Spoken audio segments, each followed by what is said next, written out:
el Salmo 19. Vamos a estudiar el Salmo 19 en esta mañana. Salmo 19, versículos 7 al 11. Y vamos a leerla si a ustedes les gusta tener su Biblia. Salmo 19, versículos 7 al 11.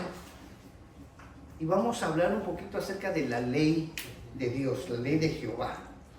Aunque no vamos a hacer un estudio exhaustivo de esto, pero sí vamos a dar un panorama bastante general y este salmo nos va a servir. Salmo 19, versículos 7 al 11, leámoslo, dice así: la ley de Jehová es perfecta, que convierte el alma. El testimonio de Jehová es fiel, que hace sabio al sencillo. Los mandamientos de Jehová son rectos, que alegran el corazón. El precepto de Jehová es puro, que alumbra los ojos. El temor de Jehová es limpio, que permanece para siempre. Los juicios de Jehová son verdad, todos justos. Deseables son más que el oro, y más que mucho oro afinado, y dulce más que miel, y que destila del panal. Tu siervo es además amonestado con ellos. En guardarlos hay grande galardón. Oremos, hermanos. Padre, en esta hermosa mañana te suplicamos que tu palabra sea expuesta hoy y que me permitas a mí como expositor en esta mañana poder tener la claridad de tu palabra por medio de tu Espíritu Santo, Señor Jesús, y que podamos exponer, Señor, las ideas centrales de este pasaje, Señor, y que podamos aplicarlas también, que podamos encontrar aplicabilidad para nuestra vida diaria, cotidiana, en todos los ámbitos en los que nos desenvolvemos. Señor, que tu voluntad en cuanto a la enseñanza de tu palabra sea establecida en este lugar, Señor. Te honramos y te bendecimos en el nombre de Jesús. Amén. Muy bien. Vamos a hablar rápidamente porque para que ustedes tengan claros, hermanos, que hay una dinámica en la que nosotros hemos desarrollado nuestra enseñanza acá. Es bien importante que entendamos lo siguiente. Van a oír mencionar mucho acá que hay una estructura hermenéutica en la que nosotros le llamamos el pacto. Y muchas veces van a escuchar al pastor Willy mencionar, nosotros entendemos al pacto como el eje central para la interpretación de toda la escritura. ¿Sí? ¿Qué significa eso? Algunos de ustedes probablemente Eddie, pero no lo logro entender. Se lo voy a poner en otros términos para que lo logremos entender. Significa que nosotros vamos a leer o a ver a lo largo de toda la escritura, del texto bíblico, desde Génesis hasta Apocalipsis, una idea de salvación y redención. ¿Qué significa? Que en todos los pasajes que nosotros leamos con ideas centrales de pasajes, no de un texto solito, sino de ideas donde se logre tener pasajes de varios versículos y muestren una idea. El día viernes yo mencioné esto.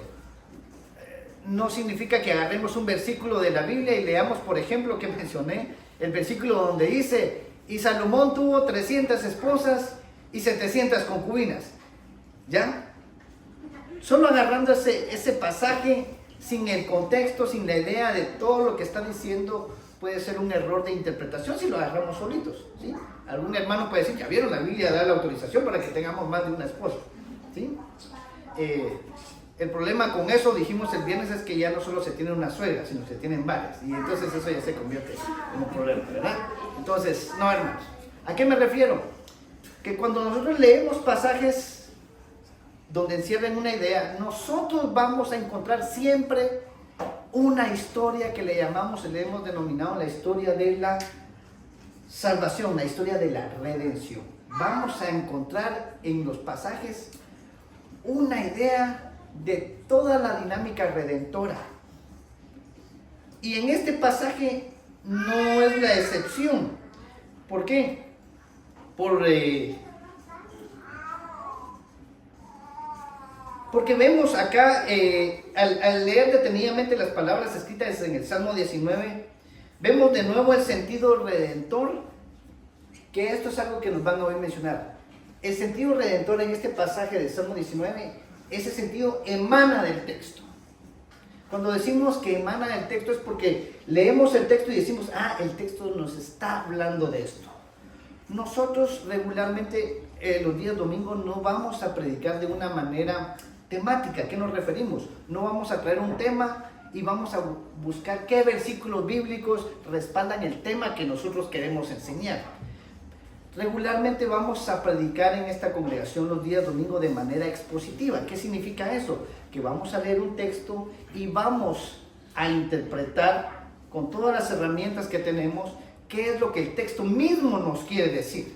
No estamos retorciéndole el brazo al texto para que el texto diga lo que nosotros queremos que diga, sino es todo lo contrario. Vamos a entender qué es lo que el texto está diciendo y queremos, y que Dios por medio de su Espíritu Santo quiere darnos a entender.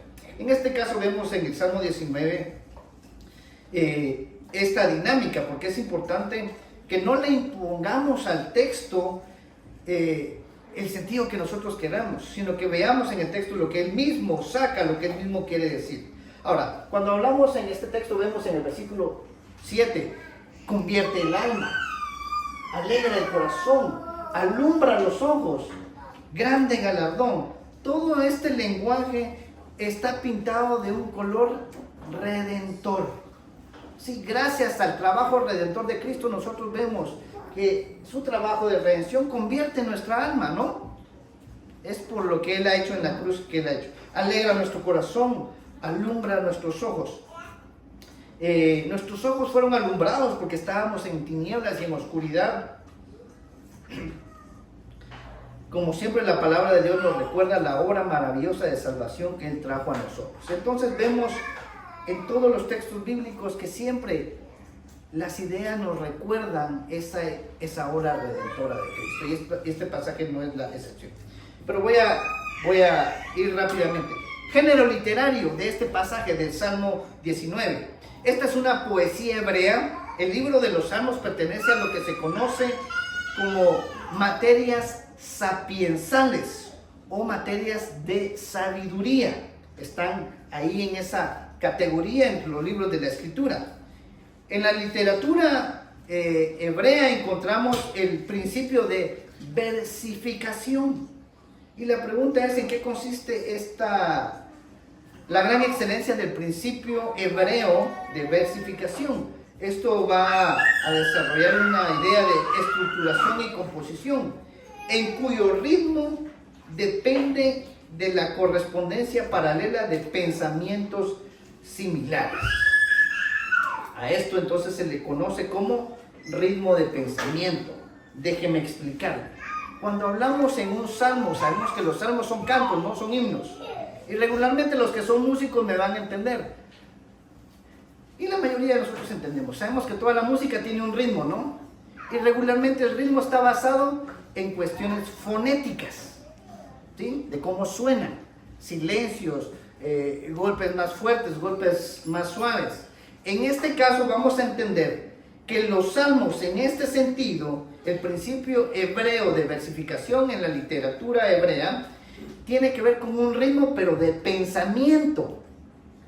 No sé si me entienden, no solo de cuestión fonética o sonora, sino de pensamiento. Hay un ritmo en el pensamiento.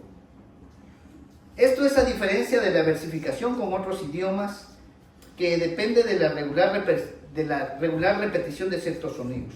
Entonces decimos que la poesía hebrea no solo es bella, sino que también es inteligente en gran manera.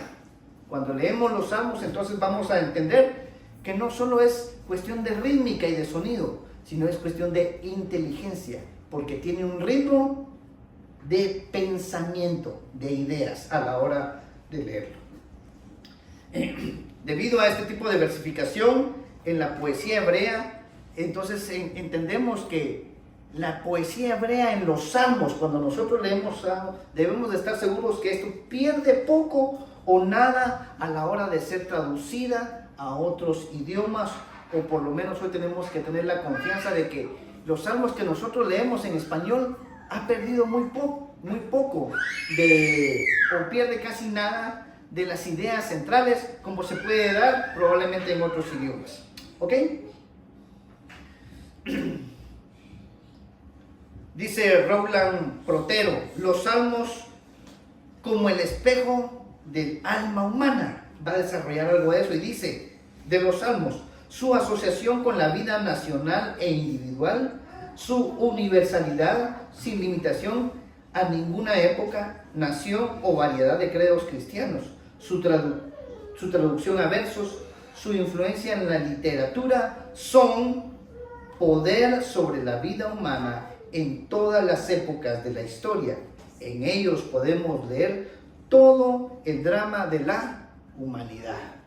Esta es una descripción poética de Roland Protero acerca de los salmos, ¿sí? Entonces, nosotros podemos ver demasiado en los salmos independientemente de la época, de la edad. ¿Es buena para todos? Sí. ¿Es buena para toda edad? Sí. Aprovechando entonces que aquí tenemos adolescentes y jóvenes. Eddie, ¿sería bueno leer los salmos? Por supuesto, lea los salmos. Si usted ya está algo avanzado de edad, lea los salmos también. Es buena para todos en cualquier época, porque nos va a servir a entender todas estas cuestiones. Y este escritor pone a los salmos como el espejo del alma humana. Aunque los salmos pertenecen a un género más poético, no son solamente eso, ya que en ellos hay profecía. ¿Sí? Hay muchos salmos que se dedican a dar profecía. David dio varias profecías acerca del Mesías que iba a venir.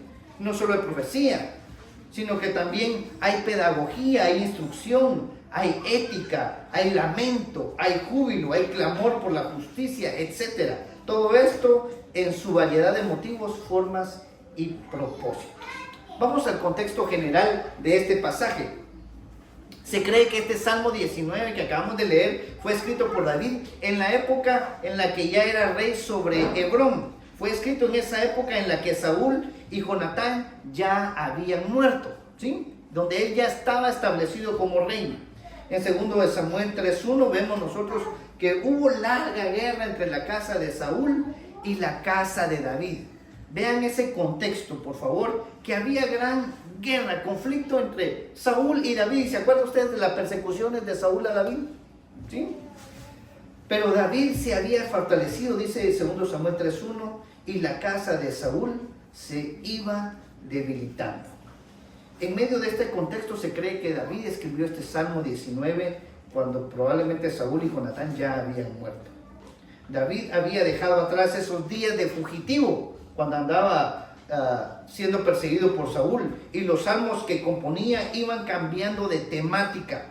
Cuando David era fugitivo escribía cosas como estas. Salmo 7 del 1 al 2 decía David siendo un fugitivo: Jehová Dios mío, en ti he confiado, sálvame de todos los que me persiguen y líbrame, no sea que desgarren mi alma cual león y me destrocen sin que haya quien me libre. Esa era la dinámica con la que David escribía cuando estaba siendo perseguido. Pero tiempo después, cuando ya dejó de ser perseguido, David afianzaba su trono en Israel, y entonces sus escritos o sus salmos tomaban otro sentido, otro color, y escribía cosas como el Salmo 9, 3 y 4, donde decía él: mis enemigos volvieron atrás, cayeron y perecieron delante de ti, porque has mantenido mi derecho y mi causa, te has sentado en el trono juzgando con justicia. Y ven entonces la dinámica de cómo va escribiendo David de acuerdo a lo que él va viviendo, y obviamente inspirado por el Espíritu Santo. En este contexto, David escribe el Salmo 19, un salmo que enfatiza el tema de la ley, que es lo que leímos al principio, debido a que este tema de la ley será un elemento fundamental para gobernar sobre Israel. ¿Cuál es el contexto histórico y geográfico de este pasaje? Tengamos bien claro que la ley de Dios era, y hermanos, seguirá siendo única. ¿Sí? Estuvimos el viernes platicando acerca de algo de eso. Dice la Enciclopedia de Hechos Bíblicos: los pueblos del cercano oriente creían que su rey, o sea, cada pueblo creía que su rey, ese rey humano, podía aplicar verdad eterna a cada nuevo problema. después de todo, los dioses lo habían escogido o no. Eso significa, vean, ¿qué dice la enciclopedia de Hechos Bíblicos? En cuanto a la ley de Dios, que todos los pueblos creían que su rey podía aplicar verdad en cuanto a la ley. Porque después de todo, los dioses de esos pueblos habían escogido al rey para hacer esa aplicación de la ley. Eso es lo que entendían todos los pueblos alrededor. La ley en las naciones que rodeaban a Israel, los eruditos las catalogaban como una ley caprichosa. ¿Por qué? Porque el patrón era que dependían de un gobernante humano, tanto en su origen como en su aplicación. Y eso lo quiero desarrollar rápidamente. Nosotros vamos a entender hoy, estuvimos hablando el viernes acerca de un poquito de eso, que toda ley tiene una ética, ¿no? Toda ley depende de una ética. Y si depende de una ética, depende de una religión. Y si depende de una religión, depende de un Dios. Entonces es cuando nosotros concluimos que toda ley tiene un Dios. Diría uno de los famosos escritores en términos políticos, cuando una nación ha elegido a su gobernante, a la fuente de su ley, entonces esa nación ha escogido a su Dios. Entonces es una dinámica que nosotros debemos entender y estuvimos platicando eso el viernes en cuanto a la ética. ¿Por qué? Porque muchas de nuestras leyes hoy se catalogan como caprichosas, ¿no? ¿Por qué? Porque están expensas de quien esté en el poder, tanto para su origen como para su aplicación. ¿Por qué tenemos este tipo de leyes? Dependiendo de las personas que tenemos en el poder. Muchas de esas leyes se imponen en términos del capricho de la persona que está sentada, ¿sí? No solo en su origen, sino que en su aplicación. Y esto es muy importante que lo entendamos. ¿Por qué? Porque eso es lo que vemos en toda la idea humana de gobierno. En cualquier parte del mundo usted va a ver esta dinámica caprichosa de imponer leyes. A gusto, a expensas, a criterios del que esté sentado. ¿Saben cuál es el problema que tenemos? Que como es caprichosa, dependiendo de la persona que esté sentado, hay un problema cada 4 años. ¿Por qué? Porque dentro de 4 años el que estaba sentado ya no va a estar, ahora viene otro que quiere quitar la que aquel puso y ahora quiere imponer la que él pone. No sé si me entienden. Y vean lo difícil y complicado que es para las naciones y para las sociedades esta dinámica. Ahora, esto hay una gran diferencia con Israel, porque la fuente de la ley de Israel no era el capricho de una persona sentada en el trono. La fuente de la ley de Israel era un Dios verdadero. Esa era la fuente. Hay una gran diferencia en eso.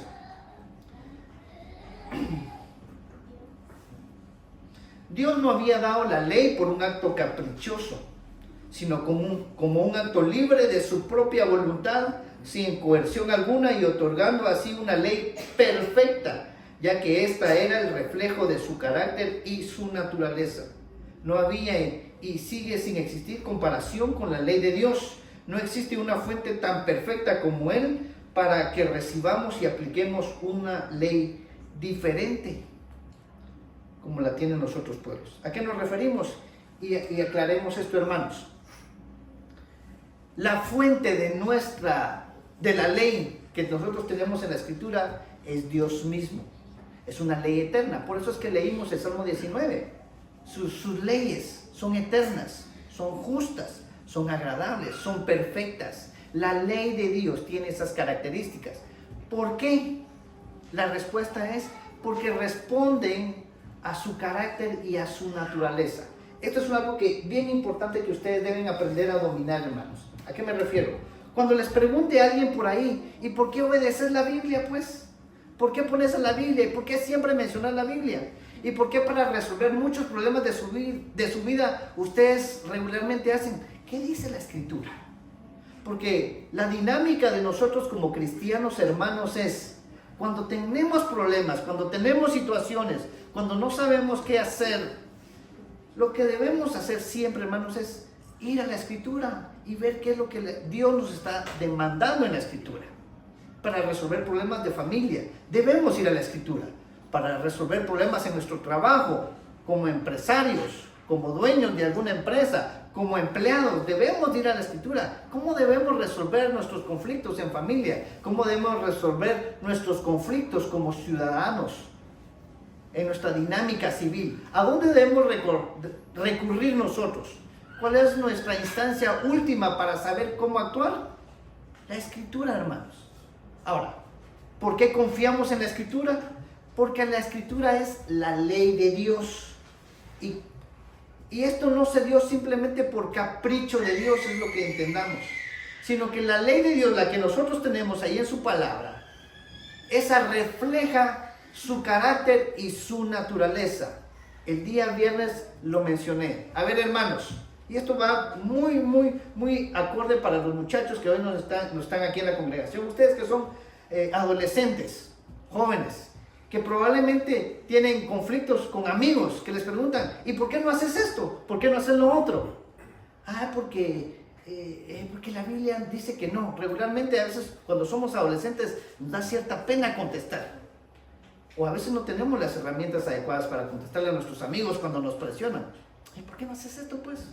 Y nos da pena decir porque mi mamá me lo prohíbe. Porque qué vergüenza decir que mi mamá me lo prohíbe. Más cuando soy un joven de 17, 18 años, donde yo creo que soy el dueño del mundo, ¿no?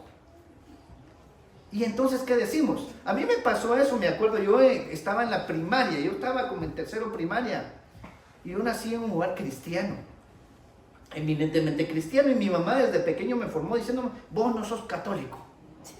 Ahí aprendí, puro soldadito, yo no soy católico. En la dinámica de la escuela, para toda la dinámica católica de Semana Santa, ¿se acuerdan el famoso miércoles de ceniza? En la escuela se practicaba eso. Y yo me acuerdo que mi mamá me dijo, prohibido te pones eso, porque vos sos evangélico. Y yo así, niño, así como, imagínense ahí. Y yo me fui a la escuela con eso. Y yo recuerdo que la maestra, había una iglesia católica cerca de la escuela donde estudiaba, y la maestra ese día dice, bueno niños, vamos a salir, vamos a ir a la iglesia a practicar el tema de la cruz de ceniza. Y yo me paré, yo no voy a ir, señor. Y la señora, ¿y por qué? Porque mi religión no me lo permite. La señora se me queda viendo así. Yo salí así.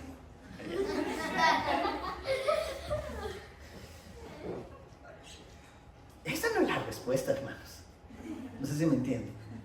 Después de muchos años de entendimiento, a mí se me ocurre, ¿verdad? Yo feliz, orgulloso, y los demás compañeros así, tiene sus creencias bien firmes, ¿verdad? Pero esa no es la respuesta, hermanos.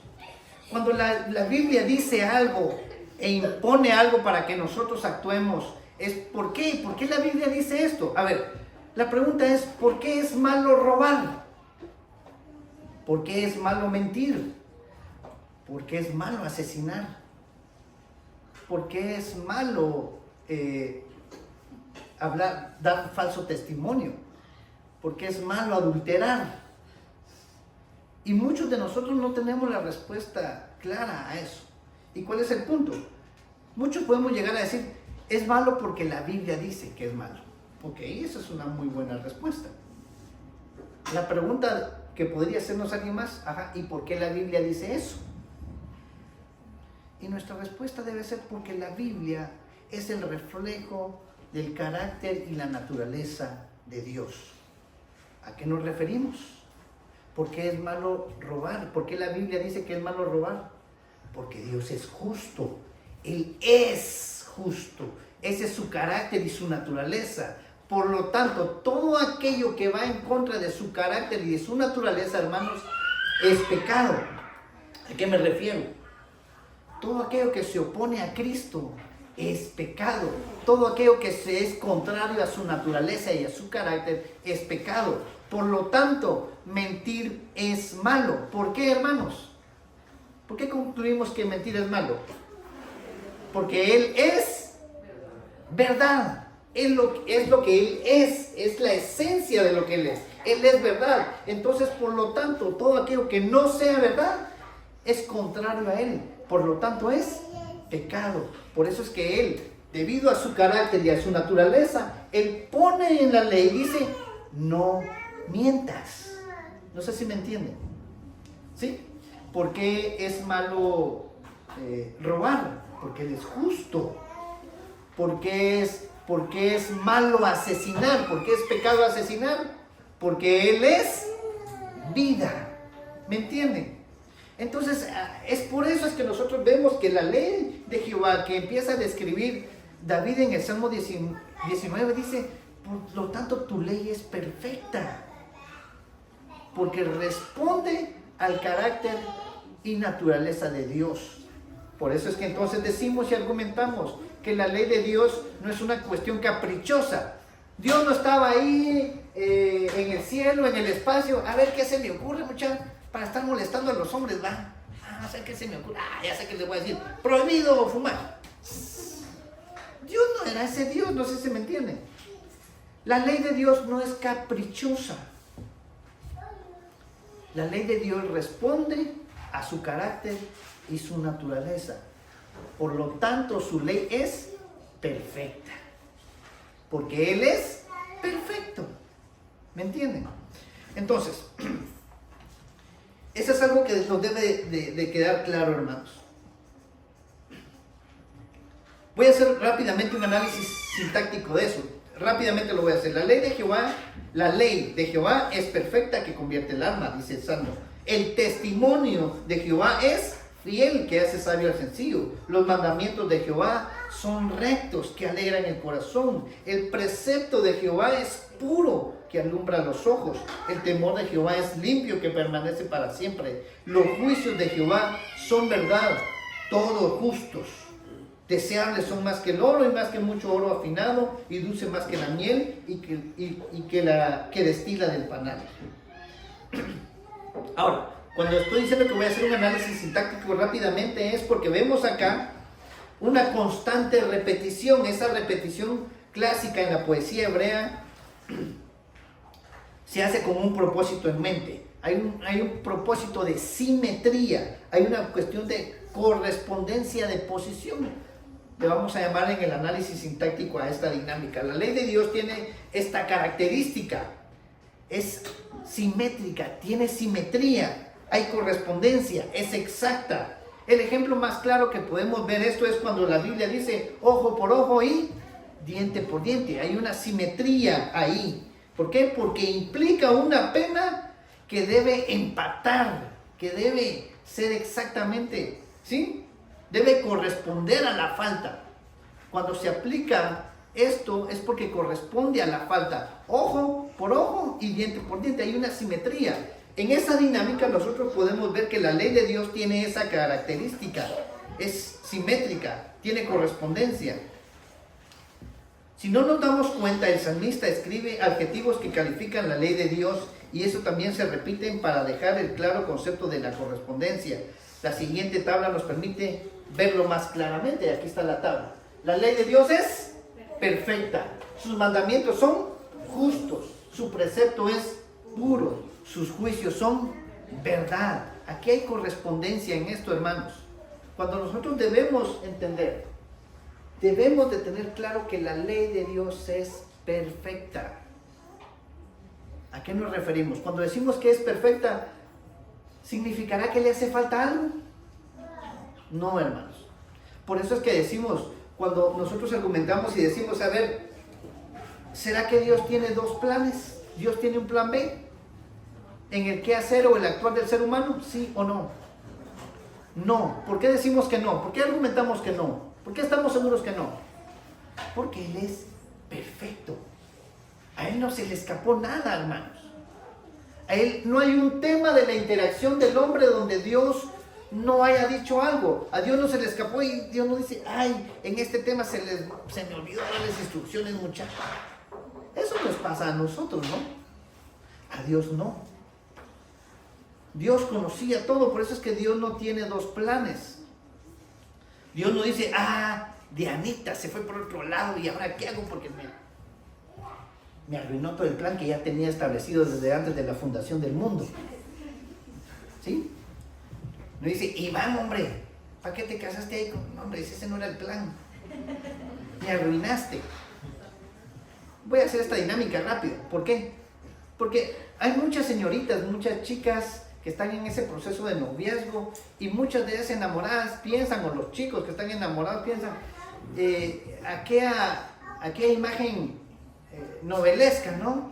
De que somos perfectos el uno para el otro y salimos así en un jardín y nos vamos a encontrar.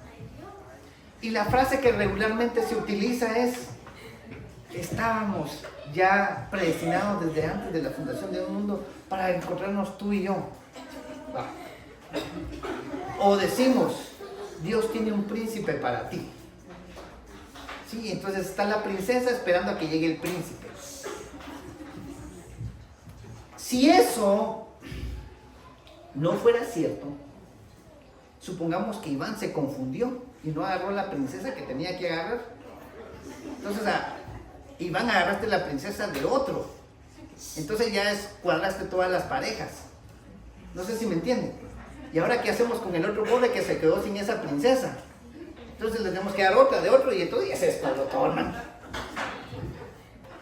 No sé si alguna vez yo digo, sí, pues va. No, yo estoy casado con la mejor más bella del mundo porque yo la escogí. Ella no se resistió. Eso ya lo sabemos. Igual todos ustedes, hermanos. Entonces, cuando decimos eso, cuando argumentamos esto, es porque hay perfección en Dios. Cuando yo me casé con Karen, no significaba, la gran es Eddie, y ahora me arruinó todos los planes porque yo tenía otros. No se puede. Dios ya lo tenía establecido porque Él es perfecto. Ninguno de nosotros agarramos a Dios por sorpresa. Su ley es perfecta, hermanos, y eso nosotros debemos entender que cuando leemos la Escritura, cuando vamos a la Escritura, para saber cómo actuar, debemos de tener la certeza y la convicción de que su ley, lo que está diciendo la Biblia, es verdad y es seguro. ¿Me entienden?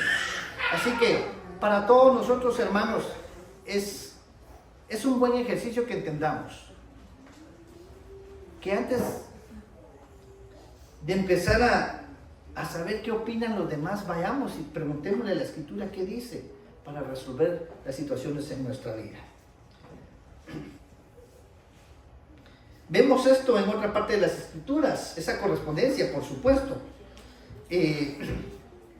Hay cientos de versículos en la Biblia que hablan sobre la ley de Dios, pero vamos a hacer referencia a este pasaje del apóstol Pablo que le enseña a su discípulo Timoteo sobre la ley. Dice 1 Timoteo 1, versículos 8 al 10, pero sabemos que la ley de Dios es buena si uno la usa legítimamente. Eso es un punto bien importante. Conociendo esto, que la ley no fue dada para el justo, sino para los transgresores y desobedientes, para los impíos y pecadores, para los irreverentes y profanos, para los parricidas y matricidas, para los homicidas, para los fornicarios, para los sodomitas, para los secuestradores, para los mentirosos y pérjuros, y para cuanto se oponga a la sana doctrina. La ley de Dios es perfecta, por lo tanto, ella funciona de acuerdo a sus propios términos. Y esto es bien importante que lo entendamos y nosotros salgamos convencidos de esto. La ley de Dios es perfecta en sus propios términos. Y aquí, hermanos, es algo que nosotros debemos de tener debemos de tener claridad.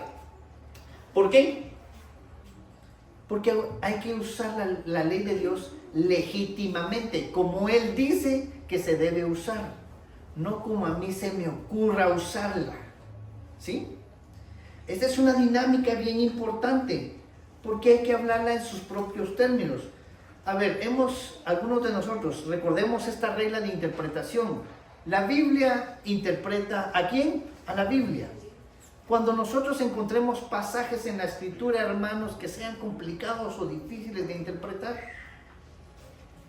la primera regla es que la Biblia interpreta la Biblia. un ejercicio claro que nosotros podemos hacer en pasajes oscuros que no entendamos qué significa esto. Porque hay cosas que son evidentes en la Biblia. Hay cosas en la Biblia que son explícitas. ¿A qué nos referimos con explícitas? Que leyendo el texto no hay para dónde, hermanos. A ver, no matarás. ¿Qué no entienden de eso, hermanos? A ver, no mentirás. ¿Qué no entienden de eso, niñas? No, es que depende de la mentira. No. Eso se entiende porque es explícito. No mentirás, ¿sí o no? Pero hay cosas que no son explícitas, sino se deben de entender por la implicidad de lo que se dice. Yo puse un ejemplo el viernes. Por ejemplo, ¿qué encontramos de explícito en la Escritura? Honra a tu padre y a tu madre para que seas de larga vida. Eso es explícito, ¿sí o no? Entonces, honrando a padre y a madre, vamos a tener larga vida. ¿Qué es lo implícito? Que no se dice. Que si no honramos a padre y a madre, no vamos a tener larga vida. Eso es implícito, se deduce, ¿no? Ahora, yo mencioné el viernes también que larga vida en ese pasaje no significa vivir más años. Porque hay gente mala que vive 90 años. Por eso el famoso dicho, mala hierba nunca muere. ¿No sé? Cuando la Biblia dice tendrá larga vida, se refiere a otra cosa. No significa precisamente a los años, porque está acá mencionando, por ahí nos mencionó Narciso el viernes, Martín Lutero murió a los 40 y tantos años, ¿sí? Muchos hombres de Dios murieron muy jóvenes, ¿sí?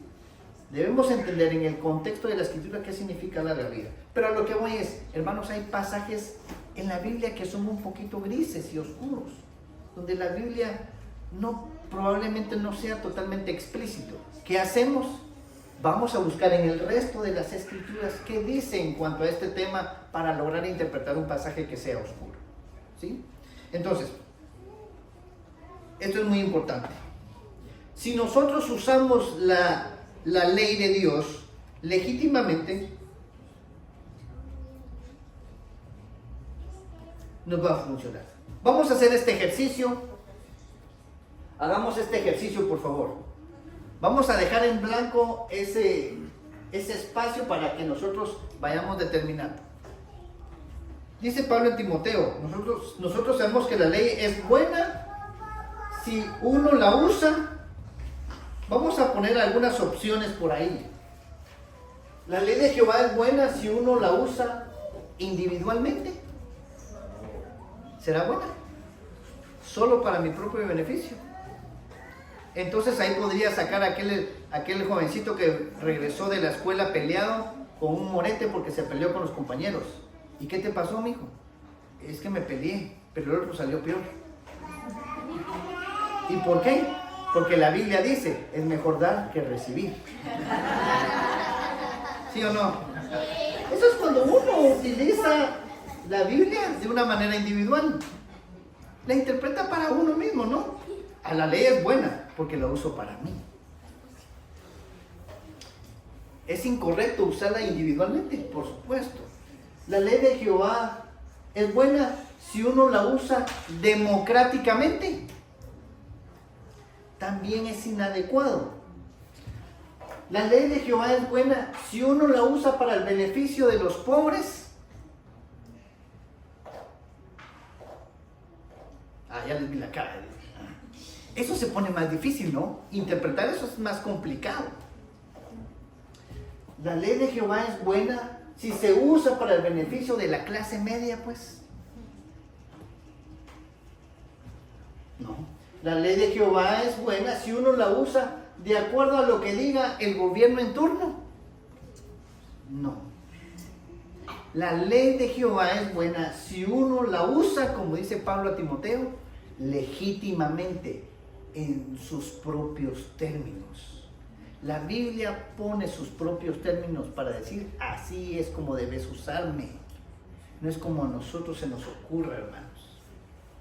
La Biblia, Dios ya ha determinado cómo nosotros debemos usar la ley de Dios.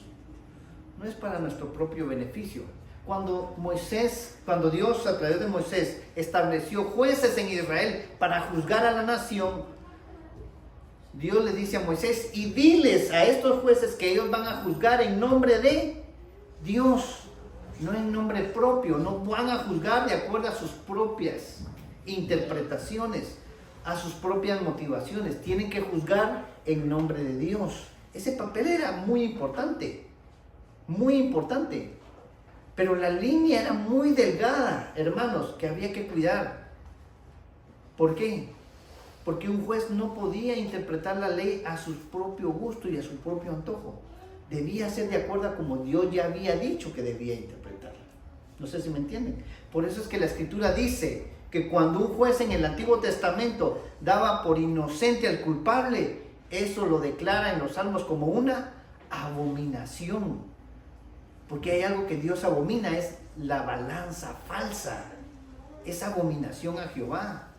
Cuando el salmista dice, aquellos que dan por inocente al culpable, eso es abominación. Y viceversa, cuando al culpable lo dan por inocente, esa es abominación a Jehová, porque Él es justo. No sé si me entienden. ¿Sí? Ok. Vamos entonces rápidamente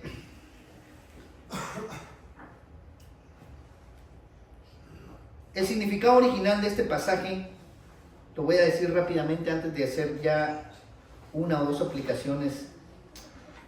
Para los receptores originales del Salmo 19, los que escucharon este salmo, los originales, este pasaje era una descripción suprema y poética de lo que se había dicho ya en Deuteronomio 4:8. Vemos acá en el Salmo 19 una descripción poética de lo que Deuteronomio 4:8 ya decía. Deuteronomio 4:8 dice, ¿y qué nación grande hay que tenga estatutos y juicios justos como es toda esta ley que yo pongo hoy delante de vosotros? Este es el discurso de Moisés al pueblo. ¿Sí? ¿Qué es lo que está diciendo aquí Moisés? No hay otra nación que tenga leyes tan justas como estas que yo te enseño hoy, le dice Moisés al pueblo. ¿Por qué, hermanos? ¿Porque Moisés las escribió? ¿Porque a Moisés se le ocurrieron? ¿Porque él las inventó? ¿Porque hicieron un voto democrático para determinar qué era bueno y qué era malo? No, hermanos, porque Dios no negocia con los seres humanos lo que es bueno y lo que es malo. A Dios no se le ocurrió tal tema de decir, bueno, hombres, votemos todos, a ver qué piensan. La mayoría gana, si es bueno o es malo matar. Dios nos puso al 51% a votar a ver si era bueno o malo matar. Ah, bueno, la mayoría votó, entonces es malo. No sé si me entienden. Por eso es que no se debe usar en términos democráticos la ley de Dios. Porque Dios no le preguntó a los hombres qué pensaban ellos acerca de que era bueno. Dios simplemente estableció la ley, lo que es bueno de acuerdo a su carácter y su naturaleza. ¿Me entienden? Entonces, ¿por qué esta ley es tan buena y justa? ¿Por qué sus estatutos y sus juicios son justos? Porque vienen de su carácter y de su naturaleza. ¿Amén? David estaba enseñándole al pueblo que aunque David era la estrella, ¿no? El papito de la película. Imagínense que ya había matado a Goliat. Las mujeres en el pueblo cantando, Saúl mató a 1000 y David a 10,000. ¿Sí? Él era el rey.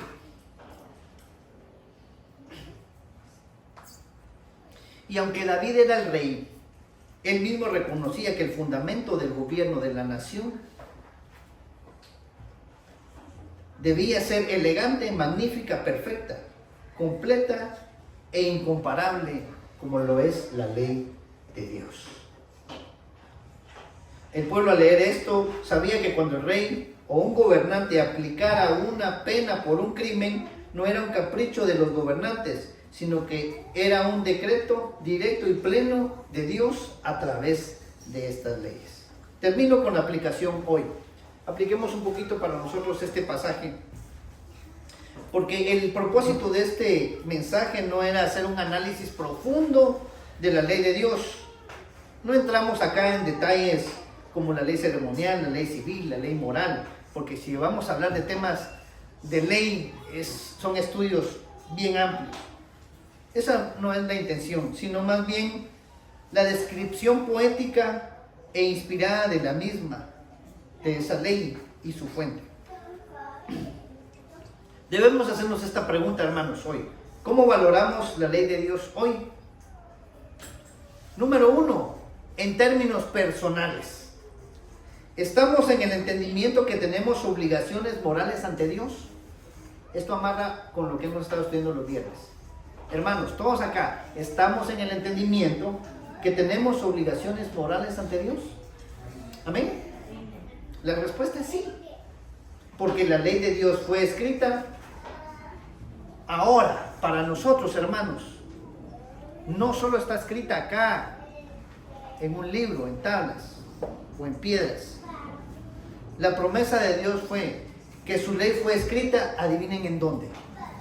En nuestras mentes y en nuestros corazones.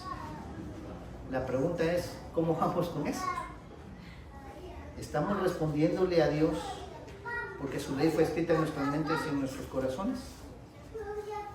¿Necesita usted un policía que esté diciéndole que no se pase en rojo? ¿Necesita usted de un pastor que le diga, hermano, te voy a jalar las orejas porque ahí estás actuando un poquito fuera de la ley? O ya la ley de Dios usted la entiende en su mente y en su corazón, que no necesita. Usted no necesita de un policía, hermanos, para saber que no se debe de pasar en rojo, ¿o sí? Si usted es motorista, hermano, se pasa en rojo como todos los motoristas. No sé si me entienden. No necesitamos. En términos personales, hermanos, tenemos que tener ese entendimiento. En términos colectivos, estamos en el entendimiento que también tenemos obligaciones delante de Dios como cuerpo, hermanos. ¿Sí? No solo en nuestras actividades eclesiásticas, sino también en un cuerpo como una nación. Civilmente nosotros, todos hermanos, tenemos obligaciones morales ante Dios. Nosotros tenemos que tener clara que la ética a la que nosotros hemos sido llamados es superior a la ética humana, a la ética de este gobierno. La Constitución Política de Guatemala no es el estándar para nuestro vivir. Nosotros tenemos un estándar mucho más alto. Es el estándar del reino de Dios y su ley. ¿Me entienden?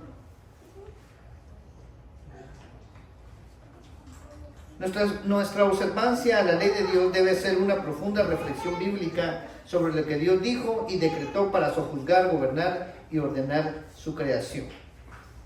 ¿Qué puedo hacer? Lo que el salmista hizo, observar la ley perfecta de Dios y aplicarla dentro de lo que a mí me toca. La pregunta, ¿qué es lo que nos manda la ley que no estamos haciendo, hermanos? Esa es una reflexión que quisiera que nos lleváramos hoy.